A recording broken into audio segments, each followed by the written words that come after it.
If you are pregnant or you've recently had a baby, this podcast is for you. I am your host, Kath Bequee, a physiotherapist working in women's health and mum of three. Inside my online program, Fitness Mama, I just love helping support women to care for their bodies during pregnancy, prepare their bodies for birth, and support their after-birth recovery, helping them feel confident and strong inside out during this important stage of their lives. In this podcast, join me each week as we dive into all things pregnancy care, childbirth, and postnatal recovery, helping you through every step of the journey. It is absolutely possible to feel amazing and confident in our bodies during this motherhood journey, and I want that for you. Come and say hi to me on Instagram at @fitnessmama, and let's dive into today's episode.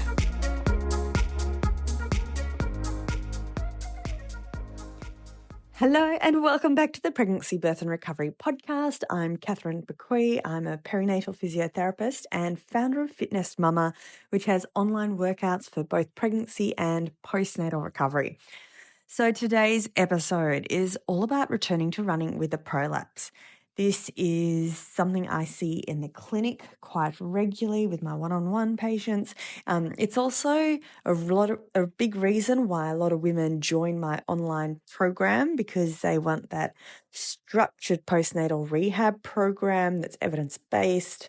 And I know it's also a question commonly asked on Instagram. So if you've been diagnosed with a prolapse and you love running, or maybe you're just dreaming about getting back into exercise, then this episode is for you. We're going to unpack the facts, the fears, and I guess a bit of a framework to help you move forwards with confidence. So firstly, let's discuss what is a prolapse and how does it relate to running and why does it matter in running?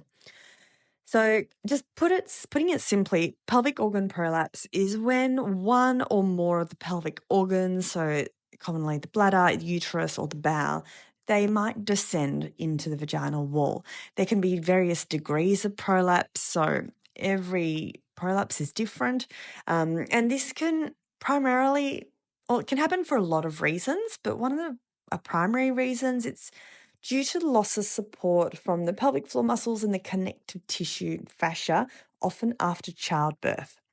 So common symptoms might include heaviness or a dragging sensation. And you might have a feeling that something's just down there, or even you might get a visible bulging or lump. So when it comes to running, I guess running is a higher impact activity. Each step does create a force. It travels through the feet, into the legs, and right into your pelvic floor area. And it can sometimes be one of those activities that can irritate symptoms of prolapse, aggravate the symptoms, especially if we're returning to running too soon or without the right foundation and support. But I guess here is the important message. A prolapse diagnosis doesn't automatically mean the end of running. It just means we need to perhaps be a bit more thoughtful in how we get there. So let's firstly discuss some, research-backed guidelines and then some specific, prolapse specific considerations for running. So here with the research-backed guidelines, I definitely want to reference some amazing physios based in the UK, Gráinne Donnelly, Emma Brockwell and Tom Groom. They've developed return to running postnatal guidelines, which is what I base a lot of my return to running program that I've got online, the 12-week return to running guideline on, amongst other guidelines as well. So here are some key points of the guidelines, which are, gold standard when considering returning to running post-birth and especially relevant for women with a prolapse. So it's generally recommended to wait at least 12 weeks postpartum before returning to running. So this is for a few different reasons. We all know that or most women feel really weak after having a baby. You've had 9 months where the abdominals have been stretching, your pelvic floor's been stretching. If you've had a vaginal birth, pelvic floor muscles have been through a lot of stretch. So this requires generally time to heal. And you could be the strongest woman in the world, but if you've just had a vaginal birth, for example, it's not just about the muscle strength, it's about the tissue healing, the connective tissues. And this is what those 12 weeks, I guess, rest and recovery are really for. Like in Fitness Mama, my program, those first 12 weeks are about recovery, tissue healing, but also laying the foundational recovery elements. So this is building up your walking endurance, building up your general body strength, building up your core and pelvic floor and core again, because we don't want to return to running without a good, decent foundation. That's like trying to build a really tall house with, really poor foundations. Foundations matter. And that 12 weeks post-birth, it's actually really quick. That is going to fly by. But in that 12 weeks, if you can focus on recovery, on pelvic floor, on core, general body strength, building up your endurance slowly so that when you get to 12 weeks, you've got that good baseline. And rather than focusing on time alone, I also like to recommend, and the guidelines recommend, a functional assessment too. So let's say we've got 2 women at 12 weeks postpartum. One woman has, built her foundations up, been getting stronger. Another woman perhaps has had a really unsettled baby, has been up all night, has barely managed to leave the house, let alone get back into exercise. These 2 women are going to present in very different manners. So that's why it's not just about the number 12 weeks. It's also about a functional assessment. How is that body functioning? So an example of the functional assessment, which again is something I walk through all women who do the Fitness Mama 12-week return to running program, but it includes being able to walk for 30 minutes without any pelvic floor symptoms. It includes performing a single leg squat, jogging on the spot for a minute, hopping on each leg, some bounds, and all whilst remaining symptom-free. So if you experience heaviness, dragging, any of that vaginal pressure, leakage during or after these movements, it's a sign that your body might not be quite ready for running and further rehab is required. So this is when, now take it into, I guess, what I like to call a bit of a gold standard. It is my goal and hope, and I really wish all women were able to and offered a pelvic floor assessment after birth. This happens in some countries. I know in France, I think at 6 weeks, all women are offered a pelvic floor assessment. From what I understand, a free session. It's not like that in Australia. And it is at that 6-week or postnatal pelvic floor postpartum checkup. This is the opportunity to check in, see how the body's recovering. If it's warranted, potentially a pelvic floor assessment, which can be done via a couple of different ways, which I won't go into in today's episode, but it could be an internal pelvic floor assessment or transabdominal pelvic floor assessment. So there's different ways. At this assessment, we can also look at pessary support. So a vaginal pessary can provide mechanical support to the vaginal walls to reduce prolapse symptoms during exercise. So there's different types of pessaries, but there's different shapes and sizes, and that's why you need to have that assessment. But think of it like it's like popping in a tampon, and it can provide that support to your organs so that you don't get those sensations and those symptoms of prolapse. And some women pop in a pessary, for example. They can then go for a run or go to the gym or do their higher impact exercise symptom-free. And then after their exercise, they take out the pessary. So this is something that can be especially helpful for high impact activity, and it can be a game changer for some women.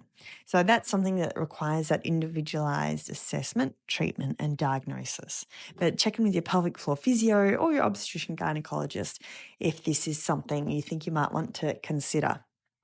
Right, and then I've sort of already touched on this. The last thing to manage is the strength and load progression. It's not all about the pelvic floor strength, as I mentioned. We also need some good hip strength, glute strength, core control, abdominal control, and a return to running plan should really gradually build up your walking, your strength work, and eventually get into those short jog intervals, all whilst monitoring symptoms.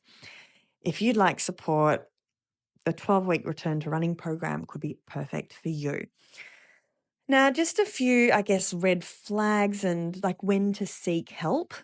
As I mentioned, it would be amazing if everyone could seek help, proactively seek help.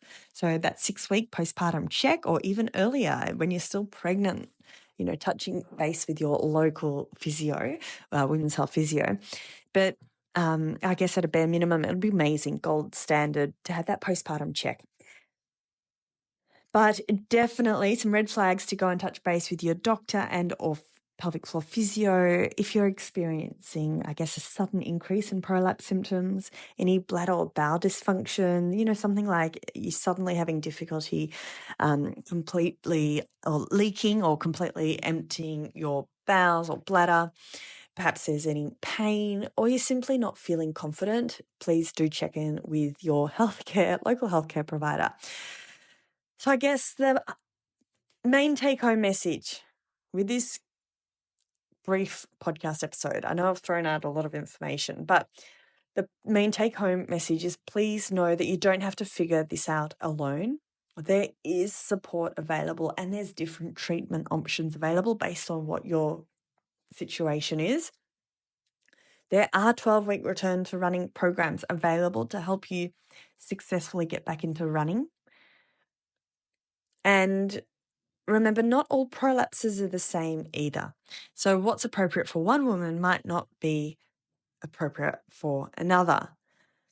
So to wrap this up, return to running with a prolapse is possible, but I really think it needs to be done with that extra support, patience, and care. You are not broken. You are not fragile. You're simply in a new season. And with the right tools and guidance, you can rebuild your strength, regain your confidence, and move forwards. Whether or not your goal is 5K or a park run or simply running across the road with your, running across the road because a car's coming, you can move without fear and your journey is totally valid. And please reach out, DM me on Instagram at kathperquis.physio.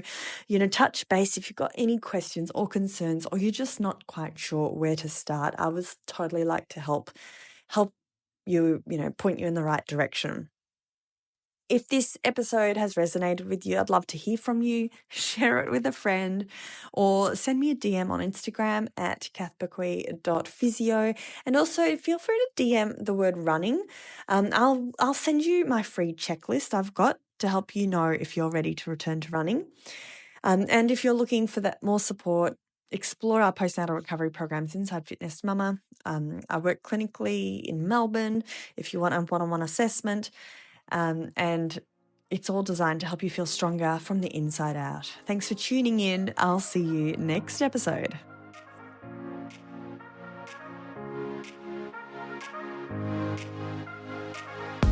Thanks for listening to the Fitness Mama podcast, brought to you by the Fitness Mama freebies found at www.fitnessmama.com/free.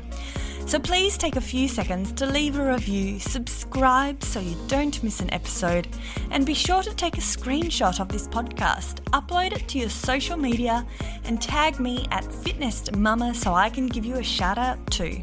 Until next time, remember, an active pregnancy, confident childbirth, and strong postnatal recovery is something that you deserve.